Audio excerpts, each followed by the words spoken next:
நவபாஷண சிலையானது சேதமாகிவிட்டது, இதை எப்படியாவது பாதுகாத்து விடுங்கள் அப்படின்னு கோரிக்கை 1833 இருந்து 84 வரை இந்த நவபாஷண சிலைக்கு பிரச்சனை ஆரம்பிச்சிருக்கு.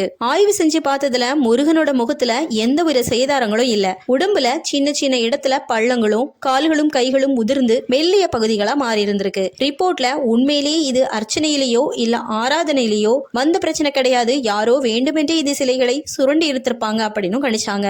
சிலை மாற்றப்பட்டு விட்டது என்ற சர்ச்சைக்கு இந்த சிலையானது இப்ப வரைக்கும் மாற்றப்படவில்லை அப்படின்னு சொல்லியிருந்தாங்க. ஒரு நாள் முழுவதும் இந்த சந்தனத்தை இந்த சிலை மீது நாங்க தடவி வச்சிருந்தோம். அடுத்த நாள் காலையில அந்த சந்தனமானது நோய் எதிர்ப்பு சக்தி நிறைந்த முழு மூலிகை பொருளா மாறி இருந்து அப்படின்னு சொல்லியிருக்காங்க. அடுத்ததா அந்த சந்தனத்தை எடுத்து அணுவ ஆராய்ச்சி ஒரு கருவியில வச்சு ஆராய்ச்சி செஞ்ச போது எந்தவித கண்டுபிடிப்பையும் அந்த கருவியால கண்டுபிடிக்க முடியல அப்படின்னும் இது நவீன விஞ்ஞானத்துக்கு அப்பாற்பட்டது அப்படின்னும் ஒரு சர்டிபிகேட்டை கொடுத்திருந்தாங்க. இதை பத்தி நீங்க என்ன நினைக்கிறீங்கன்னு மறக்காம கமெண்ட்ஸ்ல சொல்லுங்க. தேங்க்ஸ் ஃபார் வாட்சிங்.